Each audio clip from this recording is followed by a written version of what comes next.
The National Retail Federation estimated a yearly loss of $100 billion to theft.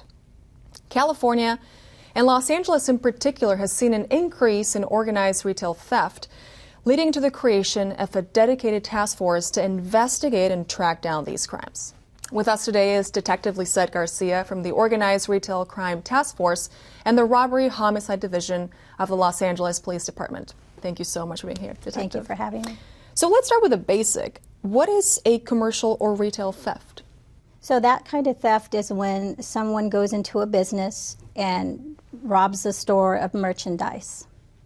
So organized crime would be that there is an actual plan for a particular group of people to go into that business and take merchandise without paying for it. Mm-hmm. And what do you think is the reason for the increase of this type of crime in Los Angeles?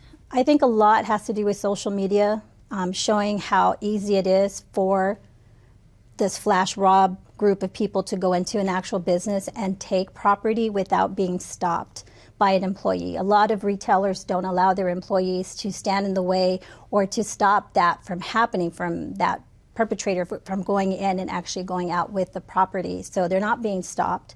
A lot of the times they're not being charged with felony crimes.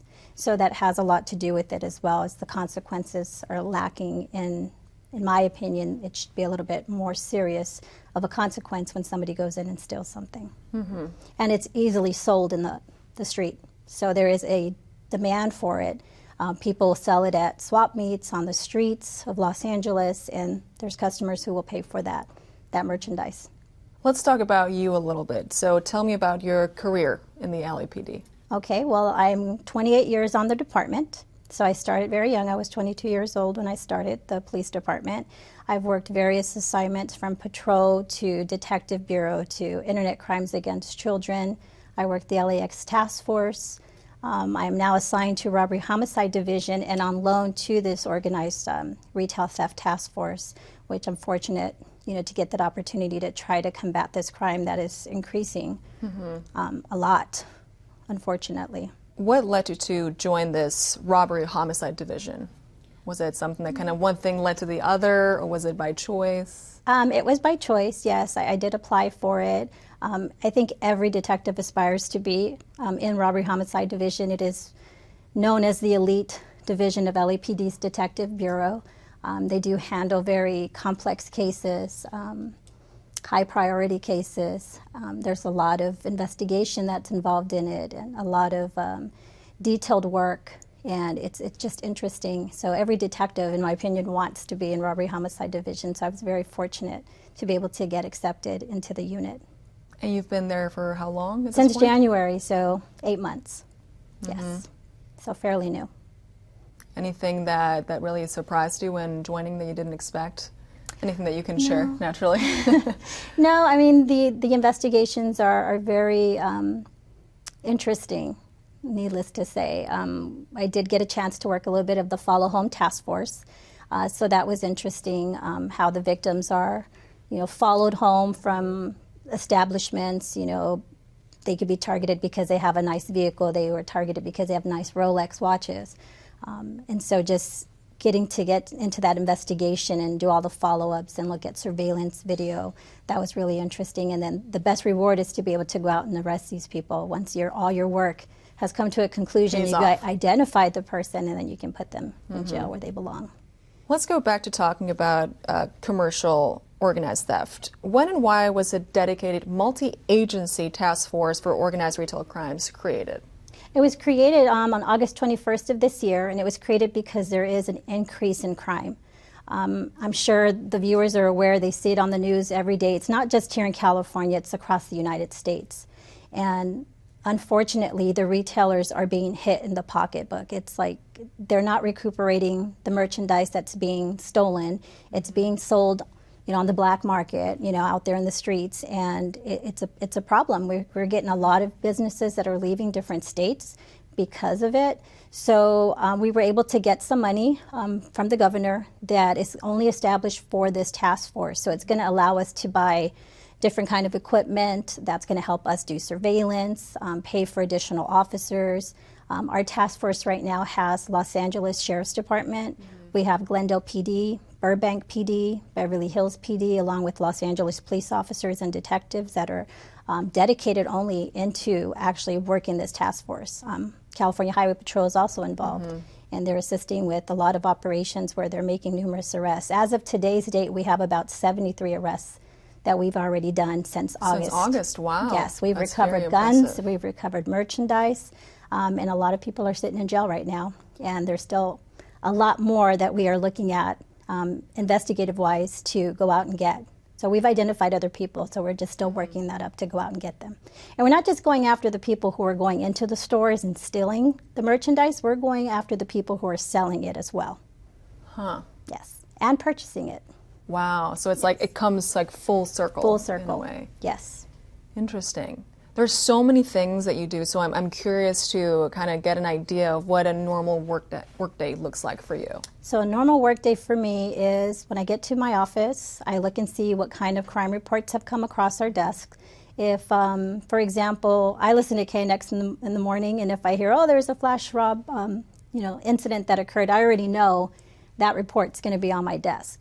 So we get the reports, we read them, we review them. I'm a supervisor detective, so I will review them and I will assign the cases to Sometimes you another hear detective. reports like in the news before it even arrives. Oh, yes. That's yes. amazing. Same with robbery homicide, same thing. Wow. Yes.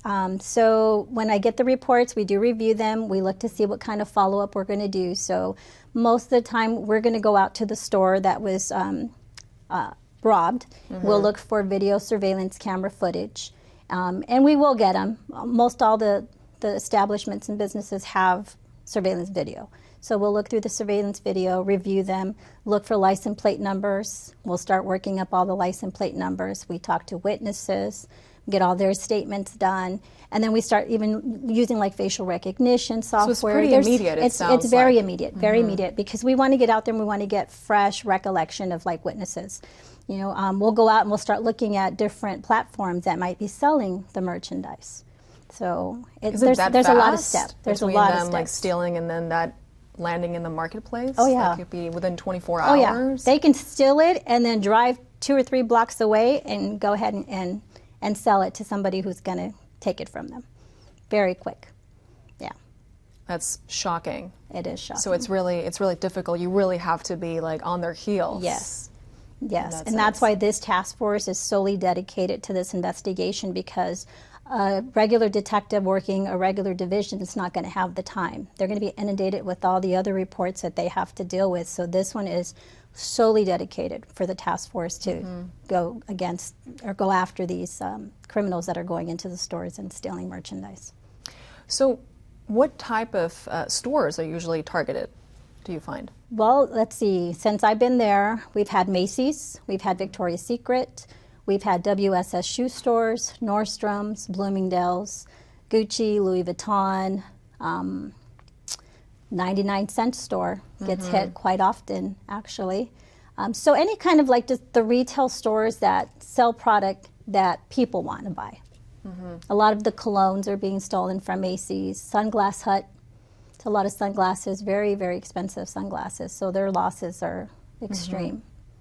So Do you find that there's also like family stores, like neighborhood shops that are being targeted, or not as much? no, It's mainly not, the recognizable yeah, brands? not as much. No, they're going after like the bigger chains. Is there a department reason stores. why? It's probably because they can get in and get out pretty quick. Like if you think about it, like in Northridge, the mall, you can go in, grab the stuff, and go right out. By the time anybody can go after you, which most of the time they don't, you're long gone. By the time the police can get there, it's pretty easy. If you go to a small mom and pop store, I'm sure they're going to try to defend their property. So these criminals know this. They go after Right. the easy target.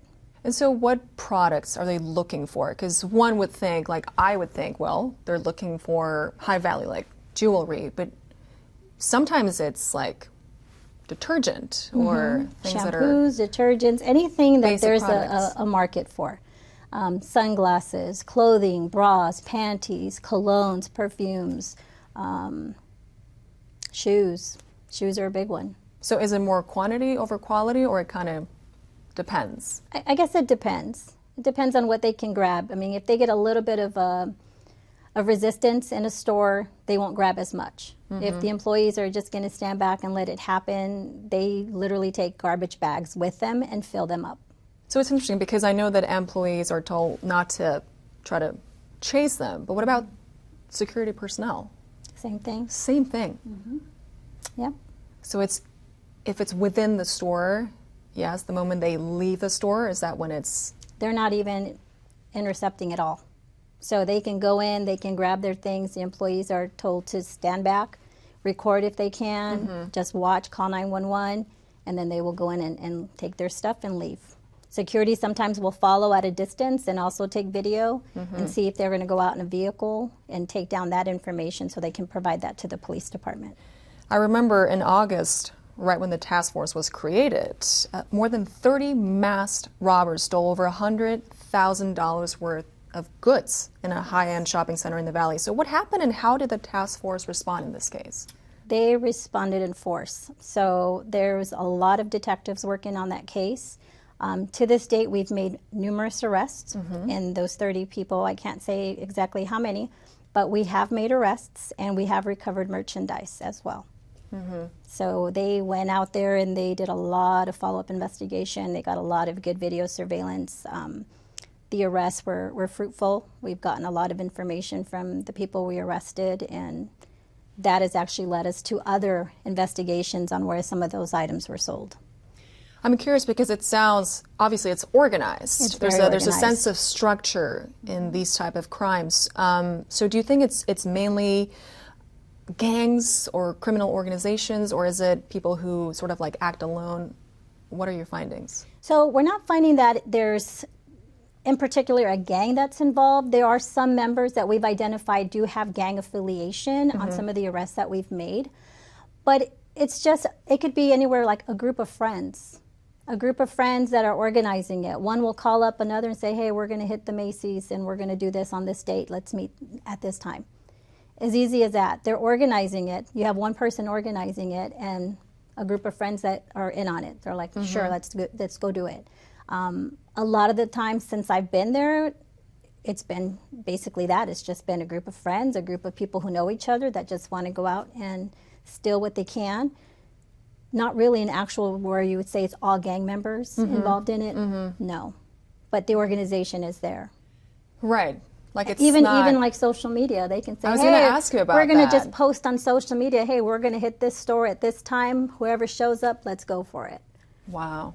And then so they publicize the power it even. of It's social almost media like is going to go out there and cause people to go and do this. Is there, detective, a specific type of person you've identified that commits these crimes? In my opinion, it's everybody pretty much. I think the youngest we've arrested was 15 and 16-year-olds, all the way up until 34. So we have every ethnicity that we've arrested, from African Americans to Hispanic to Caucasian. It's everybody and anybody. So there is really no particular profile that would say, oh, this is the type of person who's going to go and do it. No. What about whether it's like someone who's used to committing crimes, or someone who sort of like thinks, oh, this is my chance to get access to free stuff that I can easily sell? Or are you finding that, especially with what you mentioned about social media, there's people who would normally not think about committing a crime, suddenly committing this because it's maybe not as punishable and is easier? So we've been seeing about 50-50 in regards to criminal history. So the people we've made arrests on, the majority of them do have a criminal history in relations to this type of crime. Others don't. Others have no criminal history. So it is, I think, in my opinion, maybe a crime of opportunity. A crime that is what we can say maybe quote unquote the thing to do right now. It's trending because it's on social media and it's out there and people are soliciting for others to be involved in it. And the temptation to just grab something and get it, not have to pay for it, and then sell it and have money in your pocket, I think is enticing for some. So going back to that idea of it's like a full circle process, we have those who steal, those who sell, and those who buy. Yes. And they're also responsible for this continuing. So Yes. for buyers, how can we tell if a product that we're trying to buy is stolen? My rule of thought is if you are going to purchase an item that normally in a store would cost you anywhere between $300 or $400, and you see it at your local swap meet and they're selling it for $100 or $50, more than likely that item is stolen. Because if it's worth way more money, they're not going to be selling it if it's not a stolen product for that amount of money. So if you're buying something that's too good to be true, it is probably stolen. So you have to be aware of that, because you can be held accountable for a crime for purchasing stolen property, knowingly stolen property. So I would suggest for people to maybe just purchase their items at an actual business so that they know that it's not stolen. What about reporting? Reporting would be great. I mean, if we can get tips, Crime Stoppers, for example, anyone can give us a tip on Crime Stoppers. It's anonymous if they want to remain anonymous. If they see somebody selling things that they know is stolen, by all means, let us know, because we are investigating those people as well. So we want to get the fencers off the streets, because if I'm going to go steal something and I have no way of getting rid of it to get that money for myself, then what am I going to do? I'm not going to keep on stealing. But there's that person there that's going to give me money for it. I'm going to keep on doing that crime. So we got to, it's like you said, a full circle. We got to get everybody involved. So if the citizen is out there seeing something that they know is wrong and they know it's probably a stolen product, they need to give us a call. They can call their local police station or Crime Stoppers if they want to stay anonymous. And we do look at that. Our task force is dedicated. We actually look at Crime Stoppers and investigate every single lead. Interesting. Let's talk about how to stay protected and safe in the event of, being part, or, you're a customer or you're a business owner and you find yourself in the middle of a flash mob. What do you do? I would stay as far away from that flash mob as possible, because if you're in the way, they may push you out the way, they could harm you. So I would say if you're in a store when this is occurring, stand back, stay away from them as far away as you can. Call 911 if it's safe, record if it's safe, let the police department know, if you see them take off in a vehicle, so that any responding officers can look for that vehicle prior to them arriving at the scene. And what do you hope the task force and other protective measures will achieve? Well, our goal is to reduce the crime. Obviously, we don't want this to continue to rise. We have seen a drop in it since we've started the task force, so that's encouraging. But just helping out the establishments, the businesses, so that they're not victimized. So that is our goal, is to reduce this type of incident from occurring. Ok, perfecto. Bueno, nos acompaña la detective Lisette Garcia de la División de Homicidios por Robo del Departamento de Policía de Los Ángeles, quien también es miembro de un grupo dedicado a combatir crímenes comerciales organizados. Gracias por estar aquí, detective. Gracias a usted. Bueno, cuéntame, ¿en qué consiste un robo comercial organizado? Un robo comercial organizado es cuando un crimen ocurre en un negocio, a donde personas entran en el negocio para robar mercancía. ¿Y a qué cree que se debe el aumento de este tipo de crímenes aquí en Los Ángeles? Porque es fácil. Ahorita la gente mira mucho social media, en el internet, cuando nos ponen, vamos a estar en este lugar, si gustan participar en este crimen, vengan. Y hay gente que mira eso y van y participan en este tipo de crimen.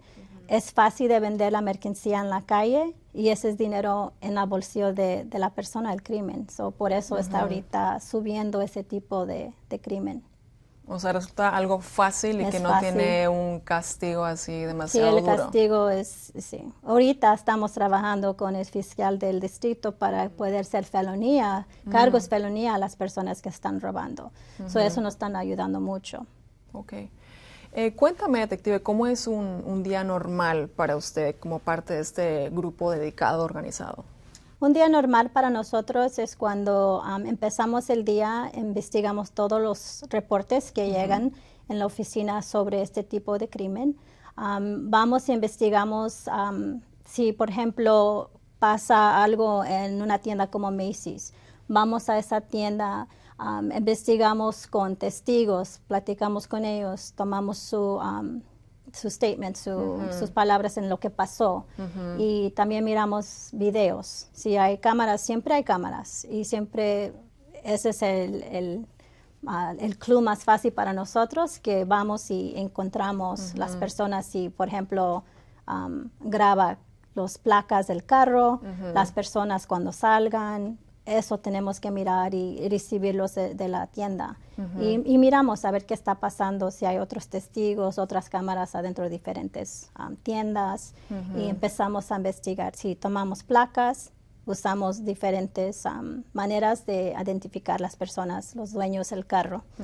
Y cuando hacemos eso, hasta orden de cateo de casas tenemos que hacer para ir a tratar de encontrar toda la mercancía que está robado y hacer un arresto para la persona.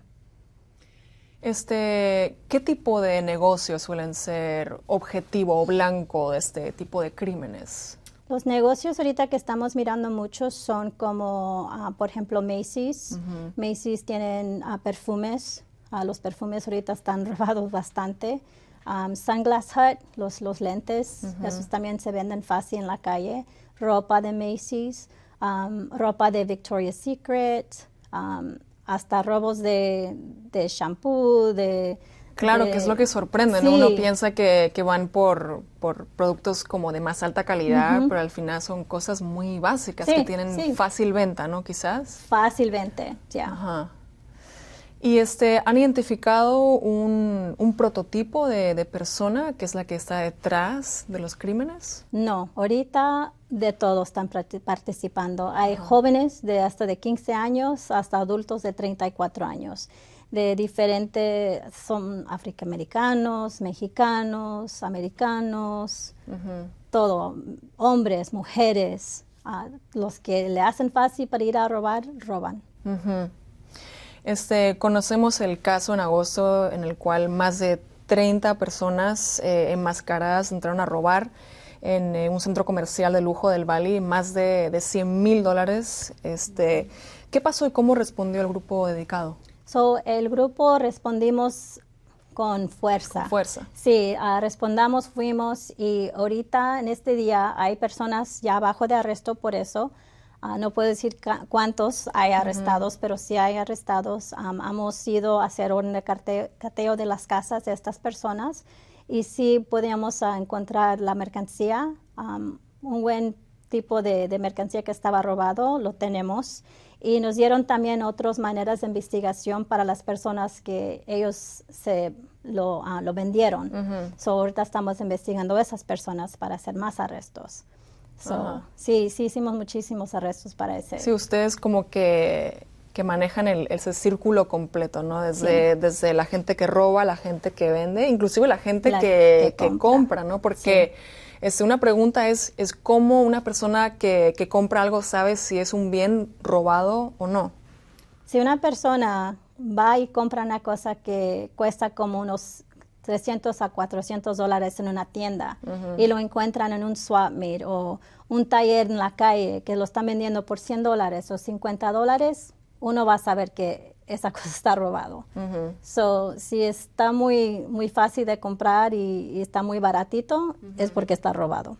Y esa gente también tiene a su vez una especie de castigo, ¿no? O sea, si una persona compra un bien robado sabiendo que es robado. Sabiendo que está robado, sí, eso es un crimen. Ajá. Sí, y sí pueden estar arrestados por ese crimen. Interesante. También quería preguntarte, detective, acerca de reportar. Sabemos que sobre todo en la comunidad hispana hay cierta reticencia a reportar a las autoridades por miedo a que chequeen el estatus migratorio.